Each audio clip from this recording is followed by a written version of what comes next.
up, everybody? Welcome to another edition of Talking Elite Fitness. I'm Sean Woodland, joined by Lauren Khalil. Lauren, how are you, and what is the temperature? It broke 70 today. Whoa! I know. I went outside with no jacket. Yes! In shorts, and the sun was shining on my face, and it's amazing what sunshine will do after not seeing it for like 6 months. Fantastic. A single tear came down her eye and slowly dripped down. I even considered running outside because it was so nice. I didn't, but I considered it. And featuring, now arriving in 40's waiting room, yes. Tommy Marquez, who recently, yesterday, as we record this, celebrated a birthday. Congratulations, my friend. Happy birthday. How was it? Thank you, sir. Sore, and I felt... You just got sore from your birthday. It was like you're 39 now, so all of a sudden stuff's gonna hurt more. I just woke up and there was like, oh, hey, there's a new pain. Yeah. Warranty just ran out. Marston Sawyer's called me and he just goes to wish me happy birthday, and he just goes, "Happy birthday, God." That's what, dude. That's the reaction. No. I'll never forget. In 2014, when I turned 40, Mars.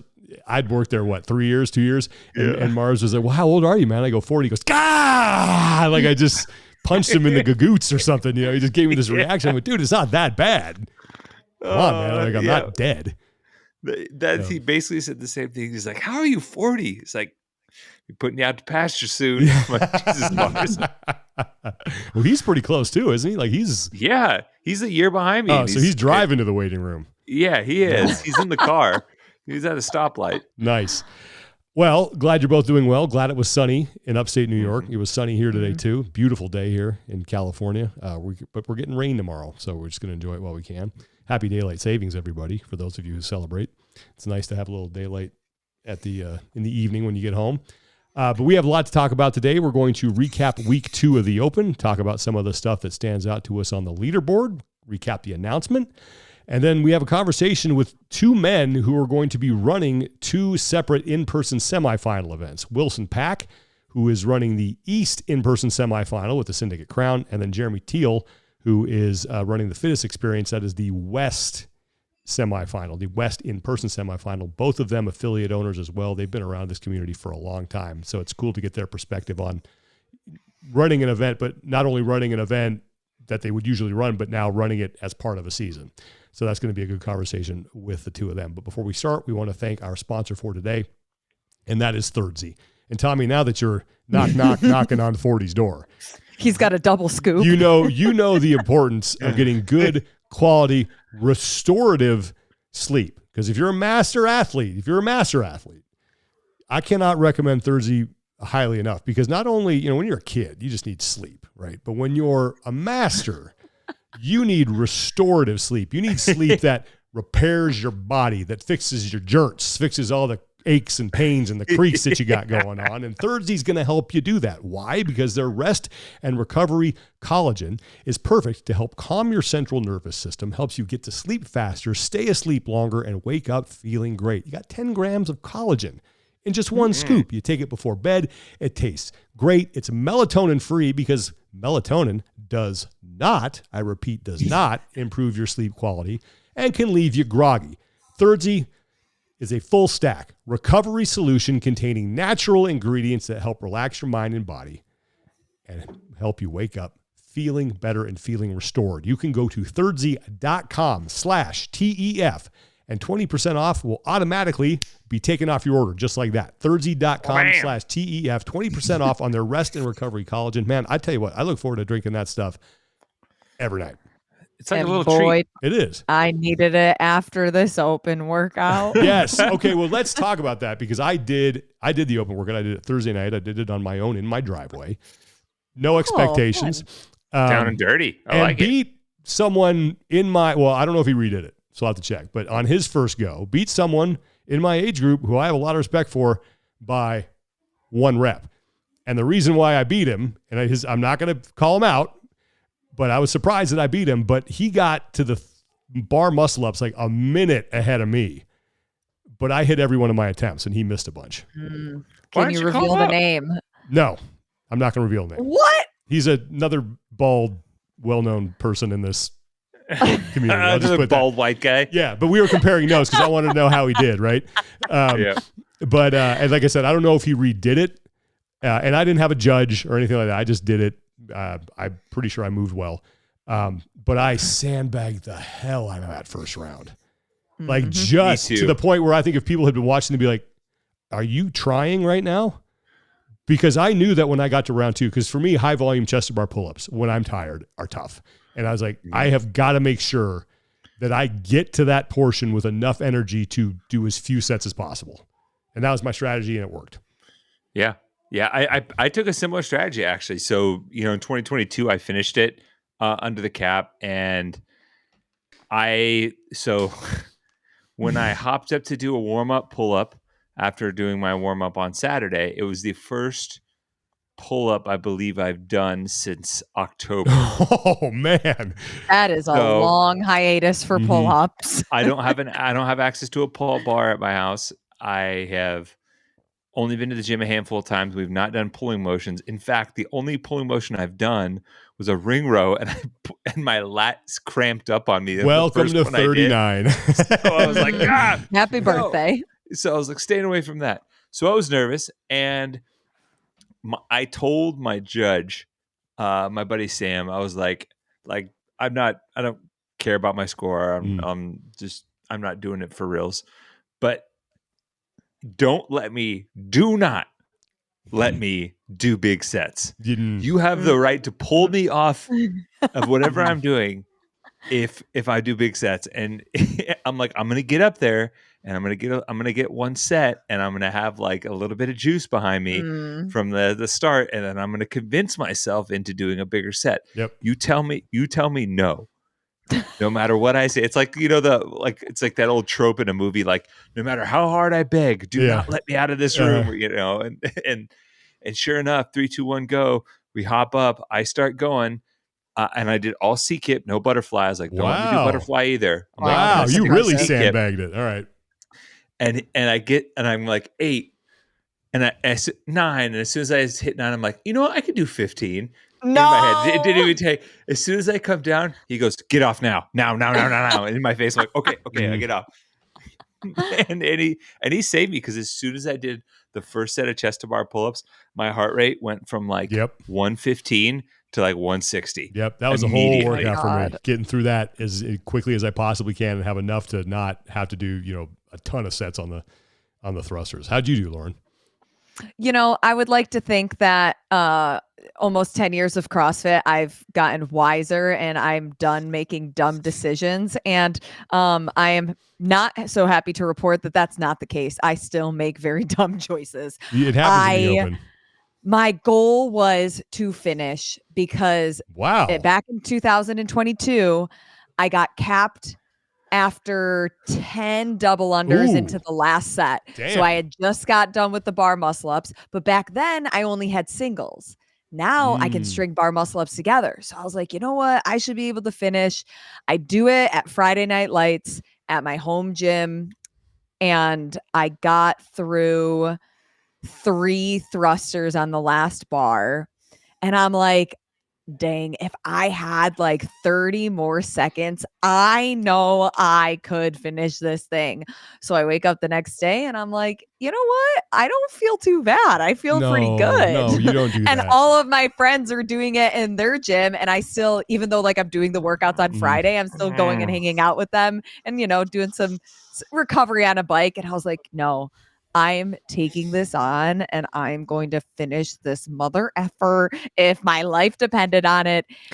I got to the bar muscle ups 2 minutes slower than my pace from Friday. And I was like, okay, I could have stopped. But in my head, I'm like, you know what? Just another good training day. Getting out of bed on Sunday, my lats felt so inflamed. I had to waddle and sidestep because my quads were so lit. Today's the first day that I feel somewhat like a real human. Well, that's good for you. Oh, Brick, my sweet Brick. Yeah. Anytime I've done that, I've only not beaten the redo, or my original with a redo, one time. And I think it was on the box jump snatch one, dumbbell snatch one. And I remember I hate looking that. up at the clock the second time I did and be like, I'm way behind here. I'm just, Yeah. So That's a tough one to redo because you can't. It just feels so long, and it really doesn't matter till you get to like the bigger sets. Yeah. But I did hit my goal though because I was like, I just want to do 10 bar muscle ups. Nice. If I could do 10 bar muscle ups, great. And I got up on the first. I was like, I don't know how this is gonna go. I haven't done one yet, and I popped right up, and I was like, all right. Yeah. And I did a second one. I was like, oh, sweet mother speed, I'm back. And then immediately failed the third one, and I hit my ribs so hard. I have a bruise right across my sternum. God. And the next, Yep. I came home and I went to go get in the shower, and my wife's like, what the hell is that? I'm like, is that from the failed rep? I'm like, yeah. She goes, you can't do that anymore. Dude, I get those all the time right here. I get bruises I guess I just, I don't know what it is. But yeah, I like that workout a lot because it has like the hallmarks of a very good open workout, which is there's a point where everyone gets to play, like that first and second round. That's where we're all at. And then that third round is where the really good people get to play and they get to finish it in an ungodly short amount of time. Yeah. But it has something for everybody in there, but it also allows the best of the best to separate, which is what, and then I've seen people complain about, this is too hard. I can't. Well, it's supposed to be hard. It's supposed to challenge you. It's supposed to show you where your weaknesses are. And I think for me, it's always been about, did this give me a good look at where my fitness is right now? I was like, yeah, that pretty much is it. I mean, I was like, I'll make a really dated reference here. Have you ever seen the Police Academy movies where Hooks is taking the driver's test? She's just like, just like weaving, like, is it like 5 miles an hour? That was me in round one, just whistling away and having a good time in round one. And then I kind of tried to stomp the gas in round two, but it was a good workout. And speaking of good, for what I try to call balls and strikes here. See something I like, that's good. See something I don't like, that's good. Like, try to be objective. And if CrossFit does something I like, great. If they don't, that's why I disagree with it. But I was able to watch that announcement with Emily Rolfe and Sydney Wells. And I tell you what, I think they knocked it out of the park. I think that announcement is everything that open announcements are supposed to be. They stripped out all the superfluous stuff that they stuffed in there last year. Lauren, you were part of one of those shows. I was part of one of them.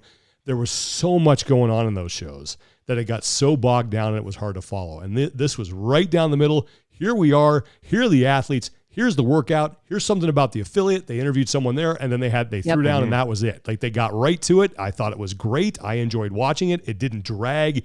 It didn't seem overly bloated. And so kudos to CrossFit for putting on what I thought was a really fun event to watch. Yeah, I agree. It's a good blueprint of how they should structure it moving forward. I felt like you got a pulse of what the vibes were like inside. They made it fun. Obviously the workout was great. The content that they had with Sydney and Emily was really entertaining. Emily got why am I blanking on iced at the end? I saw that, which was super fun content. And I would agree that it was very well done. What did you think, Tommy?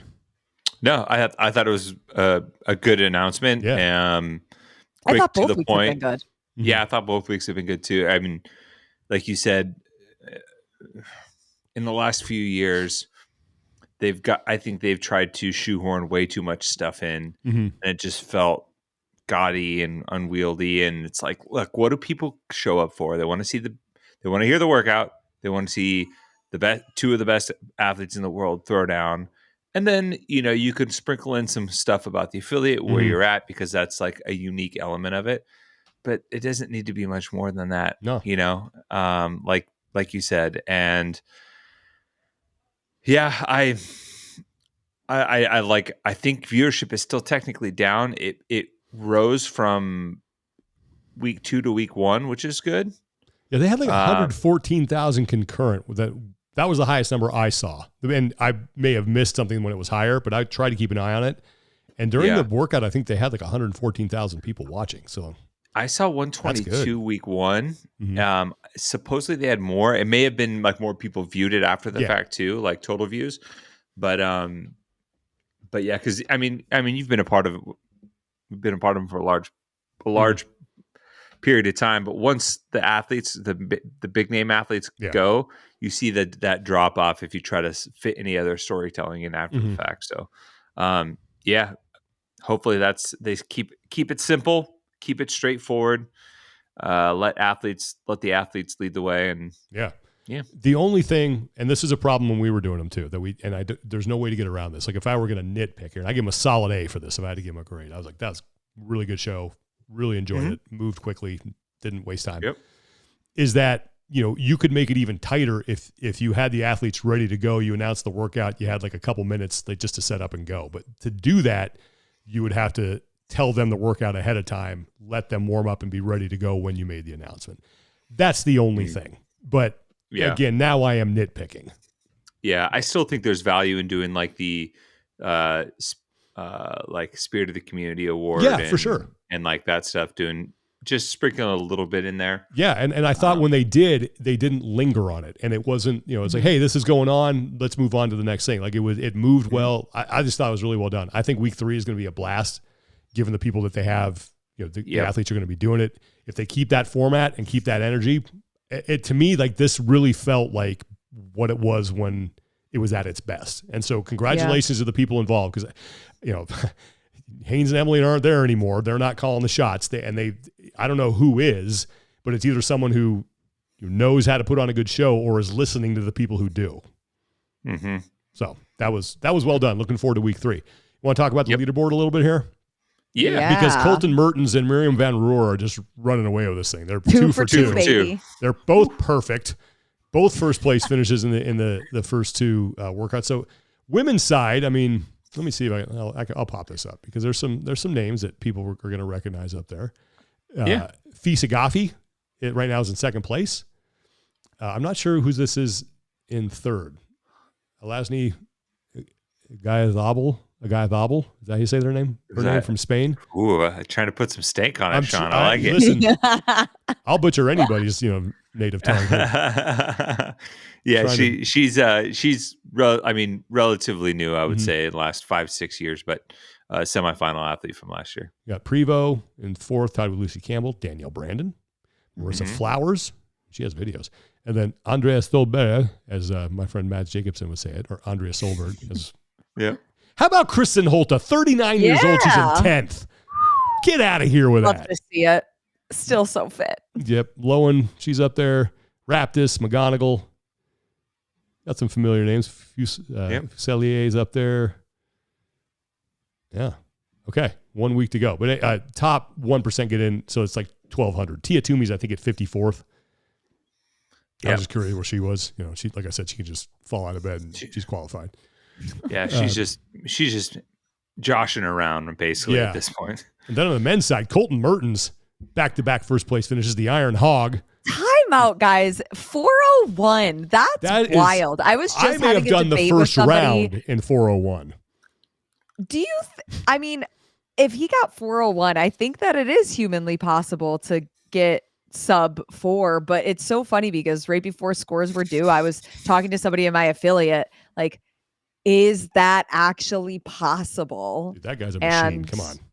Holy crap. Colton Mertens feels no pain. Yeah, him and Augustin Riquelme both beat their scores from a couple of years ago. God, that's holding down the top two times. So there's 1, 2, 3, 4. How many? Look at all these guys going sub 5.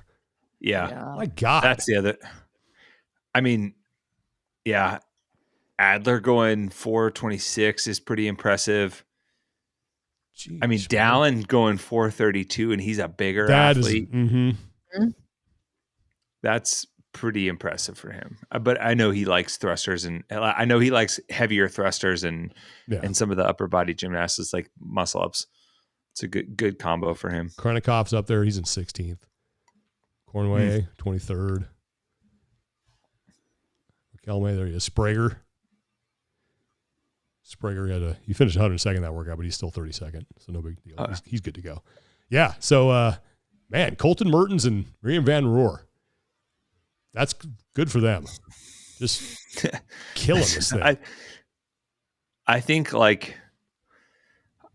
would love to see people, if you recorded yours, put your video up, and then at the 401 mark, put a little ding. That's when Colton was done. Dude, I had that thought. I remember it was that chest to bar thruster one that I think they did in Miami. It was the 2020 Yeah, open? 19.5. Oh or my maybe God. Because it was Tia and Matt did it, right? Mhm. And I remember yeah. doing that workout in my garage and thinking looking up in the clock and being like, yeah, they were done by now. I'm not even close. I called that one. I was at I was at that That's event. the parking garage. They did that, right? Didn't they do that on like a parking right garage? on top of the parking garage, cool. across from the Loud and Live office or whatever you call it. Yeah. Well, all right. Anything more we want to talk about the Open before we move on to our next thing? 1 week left. 1 week left. There's we're gonna, potential 25.3. And allegedly it's already out there. I've had a couple people say this is what I heard it was. I don't know, but listen, I'm glad no one's like, and maybe they haven't, I just haven't seen it. But haven't like, hey, here's the sheet. This is what it is. There just seems to be a lot of people who say they know what it is. I've seen a post with three versions. Yeah, okay, supposedly there's been Supposedly there's what, Tommy? Well, I was saying there have been like little leaks each week. Yeah. Every week so far. So, but and that's happened, that's not some new thing. You can go back.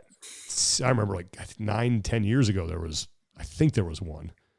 But that didn't get published. I remember it was after one of our announcements, I was back at the office, and that was when we still went at 5 p.m. Pacific. And someone had gotten a hold of, I think it was Pat, or maybe it was me. I can't remember. And I talked to Pat about it. Said, hey, this, just so you know, this was out there, and I didn't publish it, but it got to me. I was like, uh-oh. So these things have a way of getting out. I don't know how because they have so many people testing them. People on the TV crew know them. Hell, I saw a guy, we had a guy get escorted off the premises in 2016 at the ranch because they thought he had leaked an event, or he was leaking stuff. So, yeah. Anyway, it's too bad. I don't know how you fix it. I wish I knew. Like, I hate the fact that happens. People got loose lips. Yeah, apparently. And there's no repercussion for letting shit fly. Not true. Like I said, I saw someone get fired. And he's recent. But that was pre-chaos. That was pre-Pandora's box opening in 2018. Like, that is true. Ever since then, okay. But speaking of consequences, let's talk about another thing that I saw today had a bunch of people talking about on social media, and that is the fact that the World Fitness Project put a video out that was done by the Buttery Bros on Jeffrey Adler, and it got taken down shortly. I think it's less than 24 hours after it got posted. It got taken down because of a copyright infringement claim by CrossFit. Yep. Now, I don't know. My guess is, and I think, Tommy, you have the same thought, is that piece, and I think I saw this, someone mentioned this elsewhere too, that piece contained video that Mars and Heber and the Buttery Bros shot at the games as part of like an enhanced access agreement that they had with CrossFit. And that footage, the understanding is that the Buttery Bros can use it on their channel, and CrossFit can use it as well, but that's it. That what it feels like. I don't know the exact details of the agreement that they signed for the enhanced access, so it will really come down to that. But barring them using broadcast footage, which I don't remember off the top of my head, I don't think they used any broadcast footage in that episode. Which, and I think everything was that stuff that they had shot. I think that's the only real weird loophole that I can see is somewhere a byline in the agreement being about, hey, where can this footage go? It can be for, reading media agreements in the past. Usually it's like, hey, you can use it on your channel or the channel that you declare sponsor, company otherwise. And then usually they don't like it being distributed elsewhere for other people and third parties. It's usually like you're shooting this for yourself and who you're working for, or, I'm sure CrossFit wouldn't mind you giving it to them to post too. So, that's the one thing that's just kind of like, ugh. I wonder if that's what got him, because it's still not up yet, and I don't know where it currently stands. I've reached out to a few people, but I haven't heard back yet. It's but I think it's interesting that CrossFit would actually go after that in this instance. Yeah, and that's, and Lauren, you know this from working in TV. Like, I'm trying to figure out how I want to put this to not to, because I think some people might think I'm trying to insult people, and I'm not. But if you've worked in an area where you, like in news or something, where you understand there's what an embargo on video means, what usage licenses you have, like what you can and can't show, where the lines are. This is nothing new. This is standard operating procedure. Like you hear, if you watch an NFL game, this content is the express property of the sole property of the National Football League, and it's 32 teams, and any rebroadcast or use of this is prohibited without express written consent from that's the whole disclaimer. It's in news, like there's a different set of standards for like news usage. It's why news stations can show broadcast footage, because that's in a news purpose. You're showing highlights. This has been broadcast. It's not like proprietary stuff. Now they can't, like a broadcast station couldn't lift NFL Films footage and put it on theirs and be like, hey, here are our highlights. Like that's a no-go, but they can use broadcast. There's rules around that. Like when the Olympics would roll around, did you work for an NBC station? I did. Okay, you did. So like NBC, when the Olympics are shown, you guys can use whatever the hell you want, right? So I worked for a CBS. Oh, we had, Go ahead. we simulcasted. Yeah, right. So you could. So I would anchor on NBC, and then 30 minutes later, I would go anchor on CBS, and all my scripts would have to be different on like what we could show, how we could word it, the use of the word Olympics. Like there was a ton that went with it. There's a lot of research. Like then the rule was you cannot show video highlights of the Olympics until 24 hours after they've rolled. So there's a 24-hour embargo. And that's why when you watch your local affiliates, if you're watching the news, when they show Olympic highlights, it's all still images because that embargo is in place. So there's all this stuff exists everywhere. But I'm with Tommy because on the whole, I'm a little surprised by this because there have been a lot of instances that I know of where I have been part of conversations about, hey, doesn't this go into copyright infringement territory? And the explanation is like, yeah, but it's just not worth it. So to me, this just shows that CrossFit 100%, and no shock here, sees the World Fitness Project as a competitor.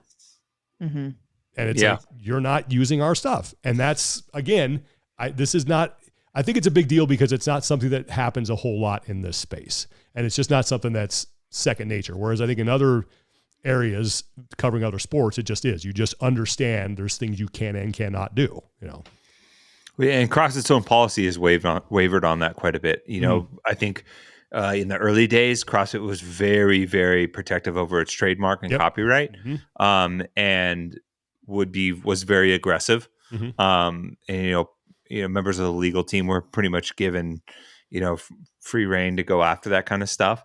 And then they started to relax and loosen up a little bit on it. And then especially in the past few years, it's kind of been at the discretion of CrossFit on whether or not, like, A, they like someone, or B, they think it's worth the hassle to actually file a copyright infringement thing and quote unquote, like, cause drama, right? Like, is the drama worth it? And it's like, okay, so you're not that intent, but clearly they felt like it was important here. Which, it's just, I'm not surprised it happened, but I do think, like, reading the tea leaves a little bit, that's kind of where you see, like, oh, okay, yeah, of course they would do it to them specifically, to World Fitness Project. And look, I want to just be clear. I don't think World Fitness Project thought they were trying to pull one over. I think this is like just an innocent mistake. Of course not. Of course not. You know how much footage Marston Heber and Julian and the Buttery Bros have? God, insane. I mean, I'm talking like, hundreds of terabytes, maybe. I don't know. I don't know if that's overselling that. I don't think it is overselling it.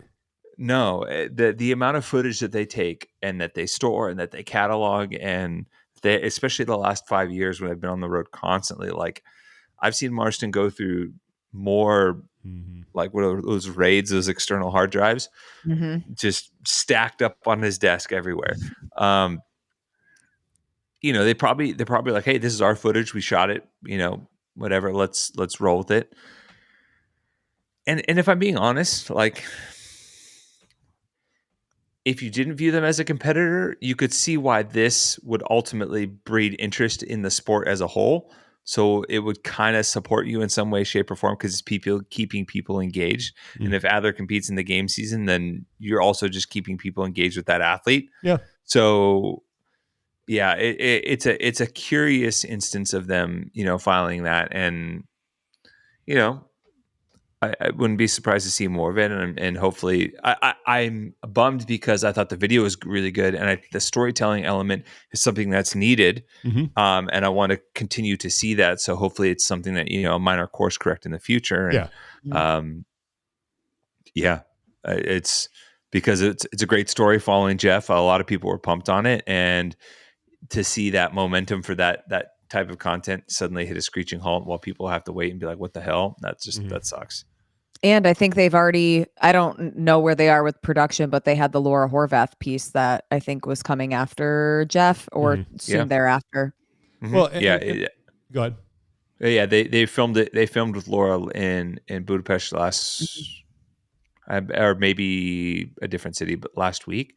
So, I mean, they can film this morning and turn it around tonight. Yeah. And that's why I'm like, I don't really know what their timeline is because it could be a month from now or it could be tomorrow that it was supposed to come out. Yeah, they're the best at churning and burning. Those guys are machines, man. Yeah. God. But look, here's the good thing, right? From the World Fitness Project standpoint, it's clearly they want to do some high level media. They have that. I think they put out the thing about there's a. Well, it was on their Instagram page. So it seems like there's going to be like some regularly occurring, for lack of a better term, update show. I'm a part of it. Yeah, I was on that episode. Yeah, Tommy's part of it. So there you go. Make sure I could let that out there. But they're like they want to create content. Yep. They want to drive interest in the season. They're going to have their own event here in 2 months where they can get all kinds of their own stylized footage, and then this isn't a problem anymore. Yeah, right. So. Bump in the road, but yeah, to me it was like, oh, like you said, Tommy, that's the one you're going to go after. Okay, noted. Yeah, because there have definitely been, I think, some times where I've been on email threads about, hey, like why isn't this or why is that, and the answer is, it's just not worth it. Okay, got it. Okay, after the Open, we are moving into semifinals. There are going to be 2 sort of iterations of this. We have the in-affiliate virtual semifinals, and then we have the in-person semifinals that are going on. And 2 men who are running 2 of the North American semifinals, Wilson Pack, good friend of the show, who runs the Syndicate Crown. That's going to be the East in-person semifinal.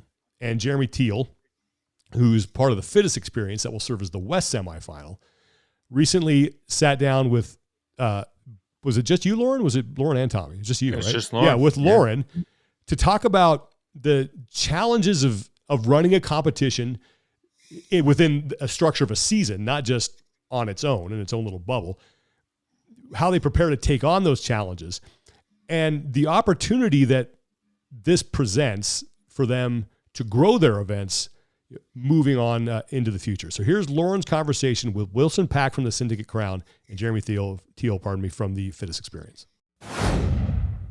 And now we are going to welcome 2 guests into our show. We have Wilson Pack. He is the founder of Syndicate Crown, the North America East in-person semifinal, and Jeremy Thiel. He is the founder of the Fittest Experience, the North America West in-person semifinal. I'm so glad that we can have 2 very long-standing faces in this community here, and it's going to be a crazy season. Are you guys tired yet? Wow, who's that go to, Wilson or me? Well, who's the most tired at this very moment? No, I thought getting week 1 of the Open underway and getting the season going, and I thought it was a great just kickoff. And what I love is that we're going, like, it feels like, why do we do this? And seeing what it does for our clients in our facility and in our gym, and just the excitement around just taking on personal challenges and putting it all out there, and then going to happy hour afterwards. It just builds the community in a way that you can't get anywhere else, and that's what CrossFit is. And so, having 3 weeks to do the open just supercharges the community and the event and why we do this. So I think that's just a beautiful thing. So I'm very excited about that. And then outside of that, it's just timelines, making sure everything's in place, ready to rock and roll. And the season has a lot of different formatting that is, not as streamlined. So it's like trying to hold it all together in your mind, but then it's just like letting it go. You're just like, let it go. So anyways, I think that's where I'm at right now, is just like, hey, let's enjoy the open. Because at the same time, I feel like getting people's attention at this moment is like almost impossible. It's like everybody's doing the open. So it's like, let people do the open. And then we'll really, as an event director, I want to be like, hey, look right here. And it's like, no, it's not time for that. So anyhow, that's kind of where we sit today.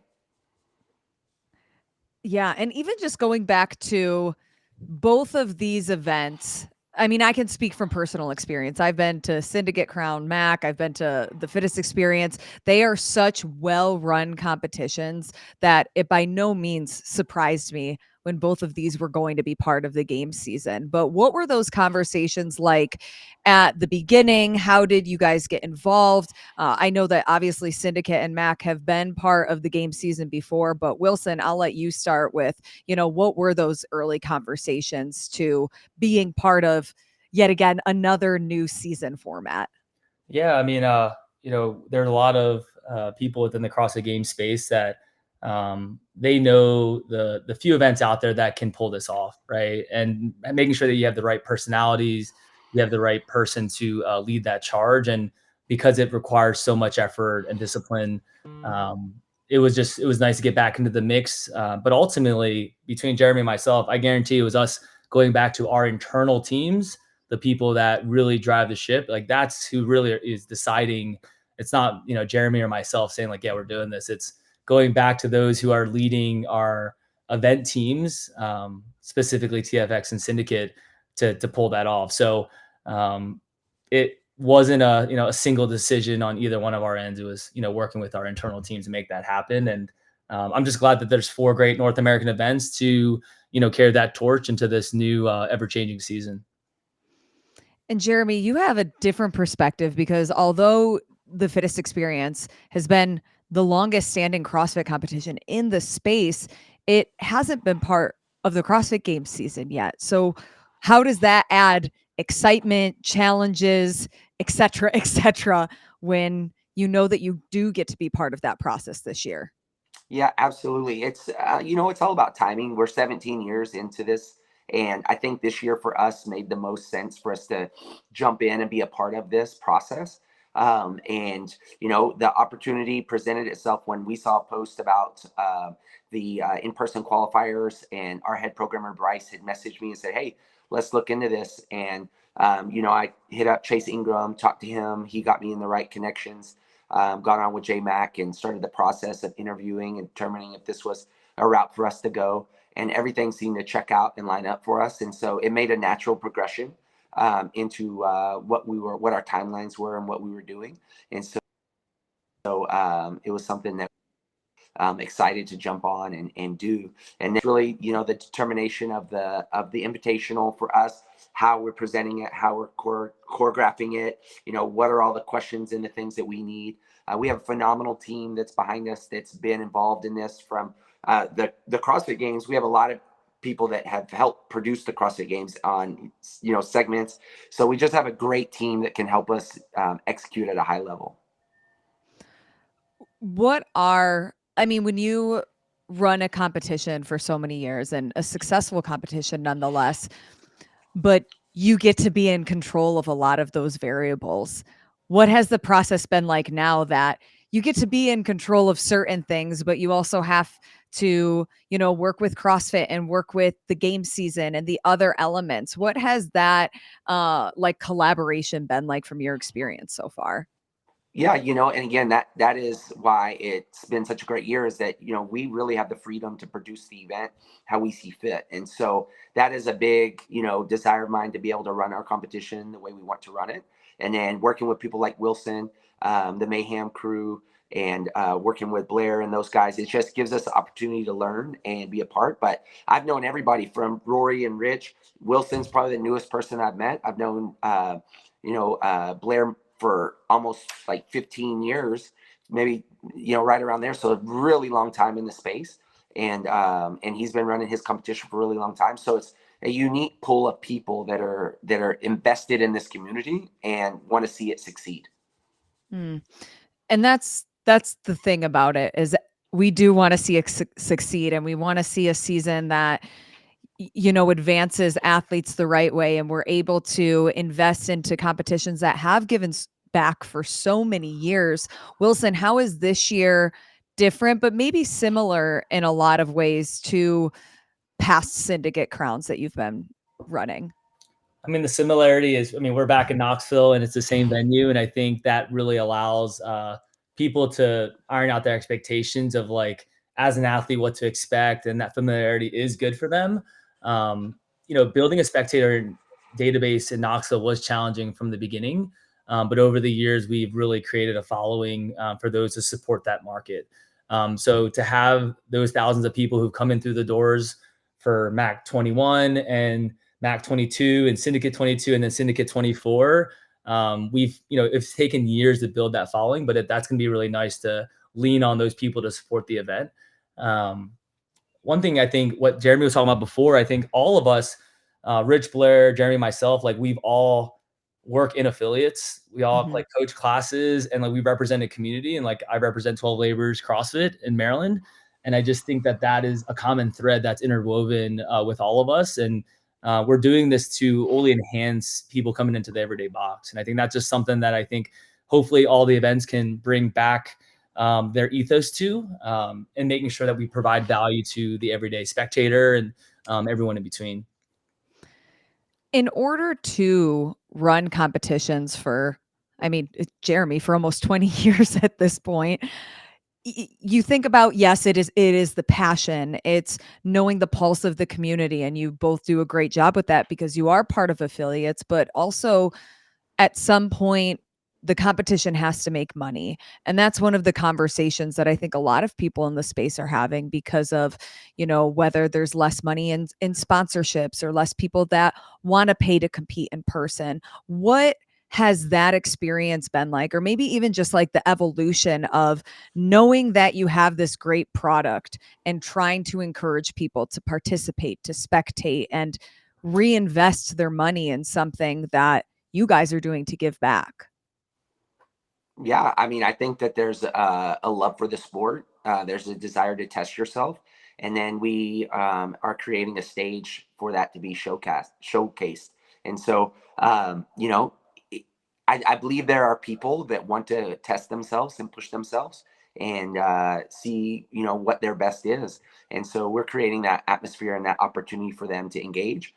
And at the same time, it's like, I guess when the people stop showing up, then that's that day. But I don't think that we're anywhere close to that. When I look at the numbers in January, from the events from Wadapalooza to Fittest of the Coast to TFX to KO and OK, there's those events. Every single one of those events has over 1,000 people competing to 2,000 people competing. So how is it that these, those are your everyday Joes in a lot of those positions that are going out there competing? There's people that want to compete and they love this sport. And so there's a position there.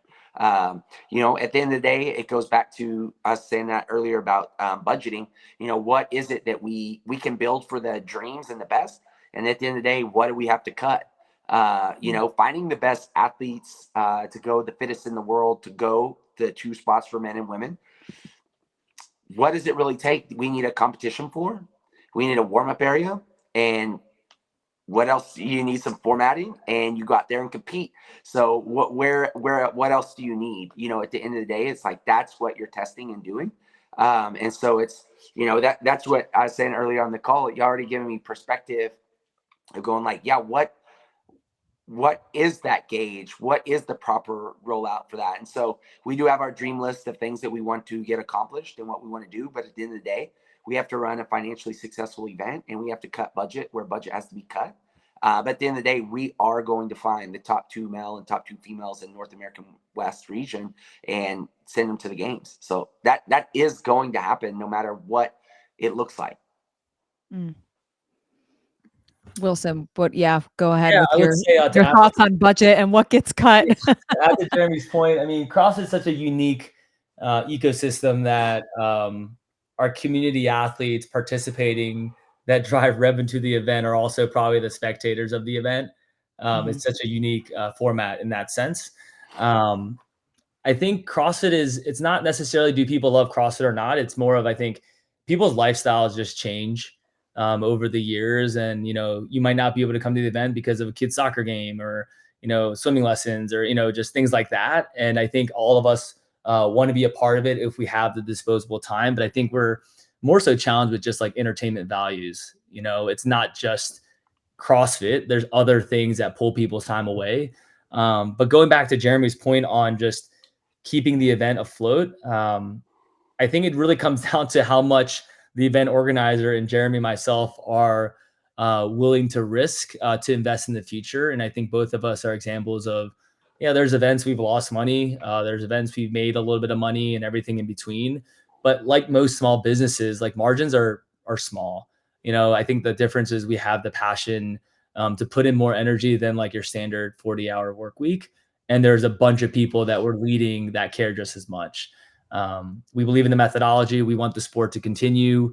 And we just know that competition breeds growth, whether it's for the open or whether it's watching someone compete or competing yourself. There's just something about the emotions and something that's palpable in the air at being at these events.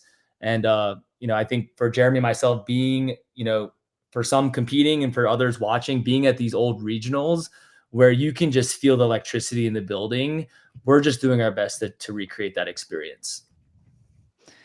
So then when it comes to, working with the CrossFit Games team on having this part of the season, they like the financial burden, I guess, is the way that I'll put it. Not that it's necessarily a burden because you guys love doing this, but all of the financials and the cost to put on a successful competition, that is all from the competition, correct? That CrossFit is not giving you guys a budget to do that, or are they?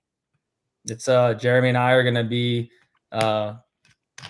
everything on our own, taking the risk and just making the decision that's going to be necessary for each event and the unique venue that they're in and the unique city that they picked.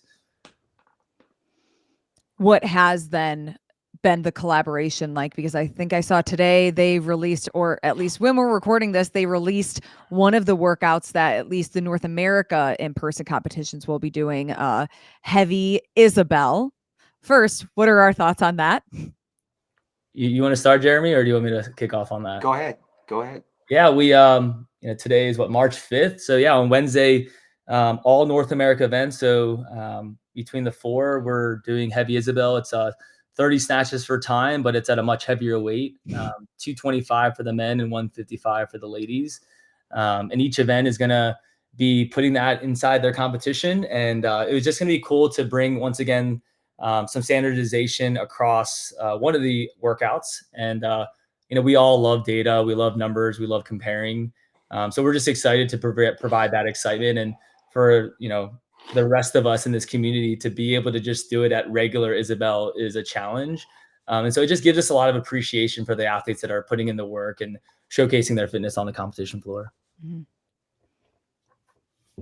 Yeah, Jeremy? for me, I just think it's exciting to have the unification and the execution from 4 events and just seeing, again, this, traditional workout that is loved by so many people, elevated for these elite athletes, but still it's just going to challenge people to no extreme. So that's going to be just fun. It's going to be a great event. So I just think it'll be a great show. And when it comes to the programming of the rest of the weekend, and share as much as you can or cannot, what does that look like? Are there going to be other workouts released that are going to be standardized across multiple events? Is it then just put on your team, or what can we expect with the programming? Yeah, I'll talk with Syndicate. So for our individuals on the elite side, we have a total of 6 workouts across 3 days, 2, 2, 2. So that's gonna be straightforward on the indie side of the house. The teams, while it's not necessarily an on-site or in-person qualifier for the games, Jeremy and I are both having like a showcase for the teams of 4, 2 men, 2 women. Syndicate specifically, we're gonna do 1 workout for teams on Friday, and then 2 on Saturday and Sunday. What's unique for Syndicate is our community teams, the Everyday Joe inside the affiliate. They're not going to have a Friday workout, but they'll do the same 2 workouts on Saturday and the same 2 workouts on Sunday, to be able to do variations and iterations of the elite workouts. Well, it jumps to me. I'm not the programming team per se for TFX. We have some great people on our side that are helping us with programming. That's Bryce Collier from Coda CrossFit, whose gyms are out there actually in LKC area, and then just dialing in what we'll be seeing from the competition. We have great. He's a phenomenal programmer. Has a phenomenal vision. He's programmed TFX for the last 3 years and has done a phenomenal job. And so, no details that I can release or say to, but just knowing that is a great mind, and just getting those dialed in and represented well for our athletes. And then from the community standpoint, again, just allowing the athletes to come out and showcase their skills. Friday night, we're going to have a Friday Night Lights where all athletes will be able to compete on the primary floor. So they're going to get access to the showcase and be there competing. And then some of our RX athletes will get to see the final on the main floor. So some cool things like that will be going down, which is exciting as a whole. So any more crossover of events between at least these 2 semifinals, yes or no? I'm pretty open with, I think each one of our events, we're going to continue putting our flair with the programming. So that one is going to really, set the tone for the North American events. And that takes a ton of work to just, get everyone on the same page. And the rest is going to be unique to each region, with East and West. Obviously that's going to be, very unique to the 2 of our events. But the rest is just going to be the culture and the flair that TFX can bring and what Syndicate Crown will bring. Jeremy, knowing that you competed at the first ever CrossFit Games, finished 6th, you were then on the podium the second year. Can we expect you to be testing any of these workouts? Oh my, no, not at all. Not at all. I'm doing the open this year and get my workouts in between, but chasing kids and running the affiliate and hosting the events is where majority of my energy is spent. So yeah, no testing for me.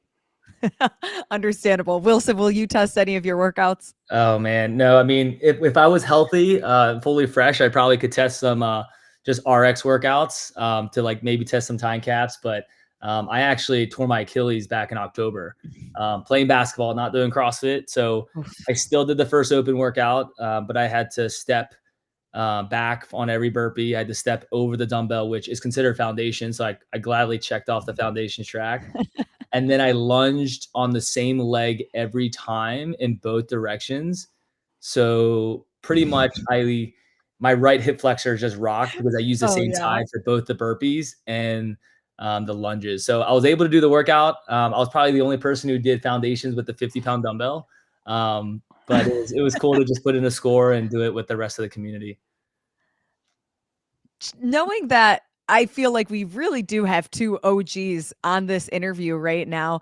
There have been so many iterations of the season, iterations of programming, and we've seen just a lot happen over the course of the last 20 years. What are both of your thoughts just on the evolution of where we were, in 2005, 2006, all the way up until now?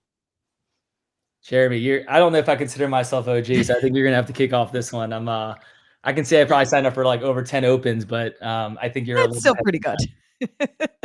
Yeah, You're a baby OG still, Wilson. I think that we're in a unique position in the market right now with how people are responding, what people are doing, how they're taking the season and where we are. So I wish I could have more knowledge of where the future goes, but I feel like I don't know, but when I see people like a Rich Froning who's just leaning into the community, these groups of directors that are stepping in that have a genuine love for the community. I mean, what do they say? Wins at the end of the day. It's like if people love this and keep pouring into it, it's going to keep going on a path that is going to be good. When I look at my athletes in the facility at CrossFit Central and see the results they get and the improvements that they're getting and the life altering experiences they're getting, like this is a foundationally, like CrossFit changed the industry, not just because it was a trend. It was authentically a life altering program that still changes the fitness industry today. So I think that we're here to last. It's like, where does the sport go? Who knows? We'll see. We'll know soon. Yeah, I mean, to add to that, I mean, I know that a lot of this call is driven around events, but I mean, I can probably say that Jeremy and I have coached way more classes and more years under that with our belt than running events, So I could still say, while both of us do have a ton of event experience, we probably had more coaching experience and leading classes and being leaders within the affiliate. So that's something that we can always go back on, right? And just go back to the roots if all this, doesn't succeed necessarily. I think we all want it to succeed. We believe in the methodology. The CrossFit community has allowed us to do these great things and provide this great platform. So the least that Jeremy and I can do is just pour everything we have back into it. And there's just very few people who are willing to do it or have the experience or the team or the desire to do it. And I just think it's easier said than done. And I'm just glad that people like Jeremy and myself are able to connect and just keep driving the ship forward. What do you think it will take then to consider this year a success and be able to keep pushing forward? Oh man. I'm gonna need a couple seconds to think on that one, Jeremy, if you want to jump in. I think that it again is athletes will be competing. They will be testing themselves. They'll be pursuing. We have an opportunity to qualify 2 men and 2 women to send them to Albany, New York for the CrossFit Games. And that's the thing I love about CrossFit. There's so many characteristics that this sport tests and where people are in, all the aspects that play into competing. And then there's the social pressure. There's the personal pressure of where do I stand with what I want to do and how I choose to do it. There's so many variables that play into it versus just playing a game. And so it's just bigger. It's just so big. But at the end of the day, we're going to work out, we're going to test, and we're going to see who comes up on top at the end of the day. And so there's a rawness to that and just a passion to that in itself. And so I think that when we put our head down and we keep going, that's a win. In TFX's our mantra for the championship is no quit. And I came up with that because I would say, like, you can quit, but you can't quit. And so there's certain things that you might need to step back from, but you can never quit on yourself. And so that's why I love this program and what it's all about. It's like, you got to keep going. So however that is that you keep moving forward, do it with pride and do it with your character intact and whichever direction you go. And I can honor that at the end of the day. I'll speak on you're speaking more on the inside the ropes. So I'll think on the outside the ropes, Jeremy. I would say, to give you a different lens, I would say that if affiliates are showing up to these events, I think that's going to prove positivity in the direction and the support of these events sticking around. I think that's going to be, it's a gray area, but are people showing up to these in-person events? I think that's going to be number one. Number two is there's probably, if I had to say, probably 8 events that are the in-person qualifying events. Out of those 8, like, how many of those 8 return next season? Right? I think that's kind of another metric. Are these events taking on the chin and going under and going into the red, or are they breaking even, or are they making money? How many of them return to the season if the season stays the same? Obviously, there's a ton of variables there, but I think that's another metric that we can go. But really, I would just say, is there excitement within the affiliate? And I think that over the years it has gone down. Our goal is to be able to reignite that. I think there were years prior to, as you know, like prior to 19 where people traveled in big flocks to get to these events. The Sea of Green, I remember, 12 Labors CrossFit would send 60 people to Carson in pink shirts. And, now it's very different. And I don't really know the exact reason. There's plenty of things that maybe have contributed to that. But I think it really takes the everyday member to support this ecosystem, and just making sure that we can get back to the roots on that. And what can we do to take care of affiliates? I think that's going to be our motivating force. So then how do we get back to that point? And I don't know that it will ever necessarily be the same. It might look different and evolve the way that anything does. But how do we get people to say, I'm going to take off from work, I'm going to get daycare for my kids, I'm going to spend money to go to these in-person competitions? Is it, and I'm sure it's a variety of these things, but is it the fandom around the elites? Is it having community events on site that people can participate in? Like, what is really that golden ticket that can drive people to competitions to watch? I think there's a couple of things. I mean, plenty of reasons. I mean, number one, the community events definitely help because they'll bring family and friends. But I would say honestly that the people who make it to this level, hopefully that these individuals are coaches within the affiliate and they've impacted members within their community. And these community members who are, positively mentored and coached are then supporting the person that's qualified for these events. And that's what it was in the past, right?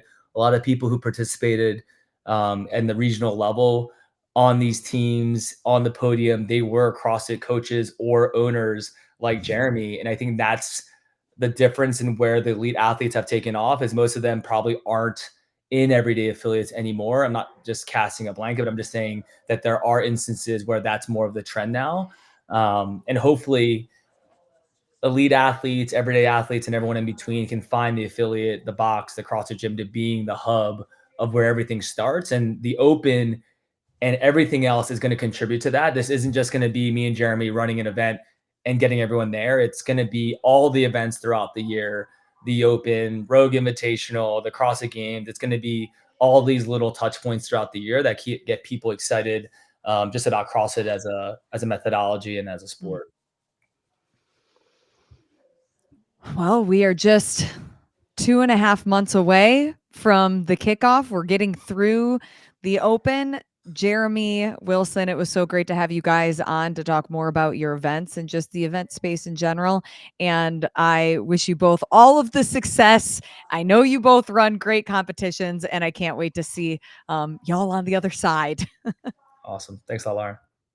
Thank you. Big thanks to Wilson and Jeremy for taking the time to do that. Man, Wilson is such a good dude. I love that guy. Like he's a glue guy. Like Wilson Pack is a glue guy. Like why is it the two guys named Wilson that I know in the CrossFit space are both just very true glue dudes? Like just get stuff done.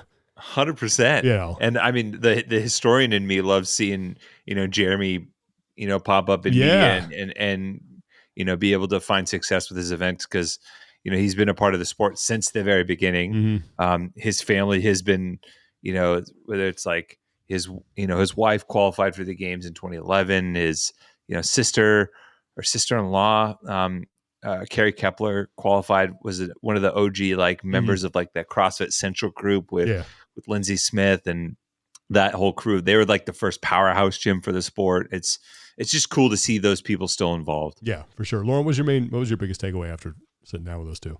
It was just really good to sit down with both of them, because I think they offer great perspectives from different experiences. So even just getting them in the same room at once with, less than 2 months away from the kickoff to the in-person season of the CrossFit Games season, essentially, I think was really beneficial for them to, we even stayed on the call, like, yeah, you'll see the interview, but then we chatted for another, 20 minutes, and just really intelligent people who have a great pulse on the community, the elite level of the sport, hosting events. And I just think that pointing to people who would run a competition really well, Jeremy and Wilson, couldn't be more perfect for those jobs. Yeah, for sure. I'm really happy that those guys are involved, because like you said, for all the reasons you just said, they know what they're doing.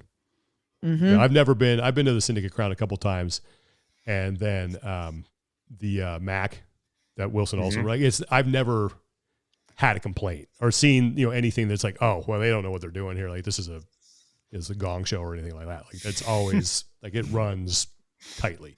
They run a tight ship. So looking forward to seeing how those play out. I don't think we have any community support for today. So we'll move on to PRs and no reps. But before we do that, if anybody has anything that they want us to get the word out on, please send it to us either via our Talking Elite Fitness Instagram or any of our personal Instagrams. Send us as many details as you possibly can because we want to make sure that we're sending people to the right spot to get the help to the people that need it. So, all right, PRs and no reps. Anybody got a no rep? I really haven't thought that hard about this. Go ahead.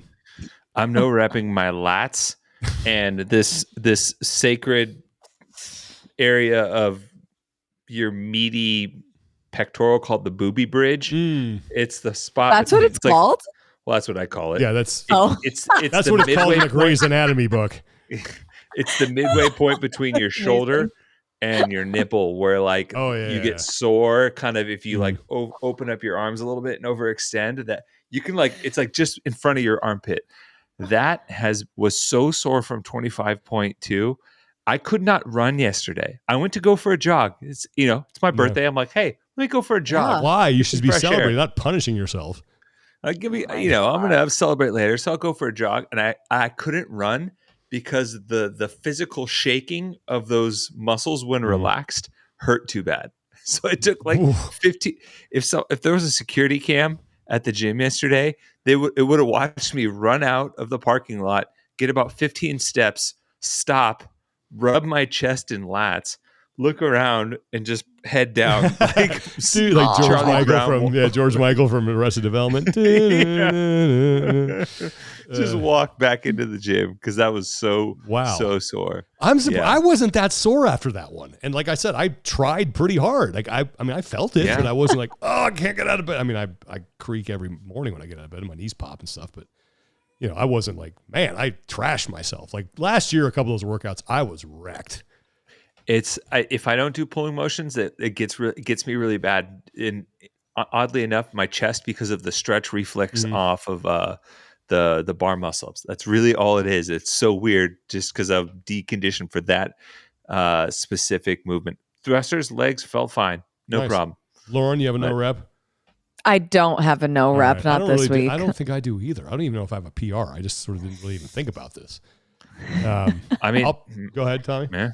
I was like, I'll PR NFL free agency. Yes, that's what's going to be my PR. It's popping off right now. It's like there's no off season. Oh yeah, there's football season. Like there's football season, then there's draft season, or there's free agent season, then there's draft season, then there's preseason, and then there's training camp preseason. It's always a season, we got enough of a little break. And then free agency started, and I was like, here we go, free agency. And I love the fact that the 49ers are losing all kinds of people. That makes me happy. So are the Seahawks. Oh, I know. But they got Sam Darnold. They signed Sam Darnold. I think that might be a little bit of an upgrade for them, actually. Yeah. So, but they lost DK. They traded DK. I love that. Someone said DK wanted to go. That goes from cold weather, a cold weather team, playing in cold weather with quarterback uncertainty to checks notes. Cold weather team playing with quarterback uncertainty.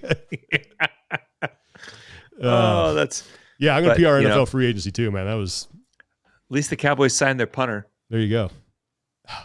Woo! Hey, you need those glue guys. Lauren, you got a PR? I do have a no rep. Oh. Have you guys seen the movie Mufasa yet? No, I heard it's terrible. No. You heard it what? I heard it was terrible. It wasn't terrible, but the soundtrack made it terrible. Whoever came up with the lyrics, what a cheese ball. What a cheese ball.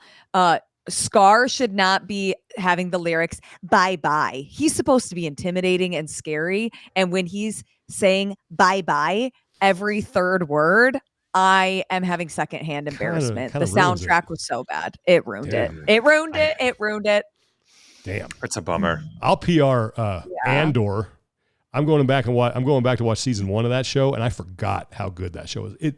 There's nothing that Disney has done in the Star Wars world that even compares to that. And I know people love The Mandalorian, and I think The Mandalorian's fun, but it is nowhere near as good as Andor. Like that show is so freaking incredible. And then the season 2 trailer is like, oh God, I can't wait.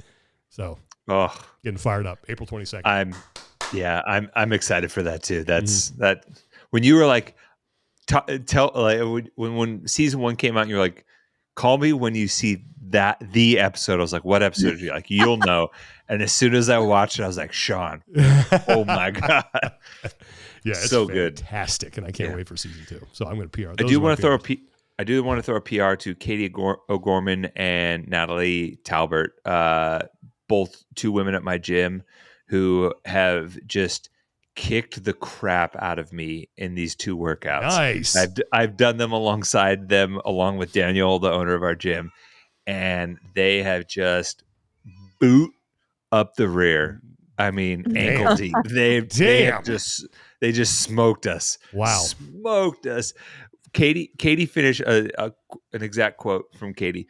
She finishes in 9 minutes, and she goes, I didn't go that hard. Oh, I hate when people say that. I was like, what? Kind of She's like, yeah, she's like, I took some breaks and kind of like didn't really push it that bad. And I hate you. If looks could suplex a person, I would have. Yeah. Nice. All right. Do you have PR, Lauren? Miles is here. PR to Miles. PR to Miles. Being the most adorable child. Even when he whines. I should PR. He's been sleeping 8 hours, 8-hour stretches the last 4 days. How the hell? 4 days in a row. PR. My kid didn't sleep 8 hours until he was like 2. He was just Tommy, he knew that you were getting 1 year older and you needed that sleep. Yeah, you did. That's huge. And I just jinxed it too. I know I just jinxed it. Yeah, I mean, all right. All right, that's going to do it for today. Thanks again to Wilson Pack and Jeremy Thiel for sitting down with Lauren. Really appreciate that conversation. Good luck with 25.3, whatever it may be, whatever iteration that's out there that it ends up being. I'm really looking forward to that announcement. I'm going to make sure that I'm surreptitiously watching and at work where no one can interrupt me. Maybe just put the headphones on and minimize the screen and listen. I don't know, but I'm going to watch it because I really enjoyed week 2. After that, we are straight on to semifinals, and then the World Fitness Project's going to get started. So there's a lot of good stuff on the horizon here. Okay. Good luck with 25.3, everybody. Don't do it on back-to-back days. Okay. Bad ideas. Don't do that. Don't do it. We're here to help with these kind of tips. Don't be a Lauren and go, I'm going to do it Thursday and Friday. All right. You do it Friday and you do it Monday, or you do it Thursday and you do it Monday, or Thursday. That's how you do it. All right. Get some rest. Or you do it once. Or you do it once. Whatever. But yeah. Okay. For Lauren Khalil and Tommy Marquez, I'm Sean Woodland. Take care of each other. Be better. And we will talk to you guys next time. 1, 2, 3, go! Like a kiss at the start of a first date. If it's good, it's good. I don't want to wait. When the feeling's right, I'm taking it.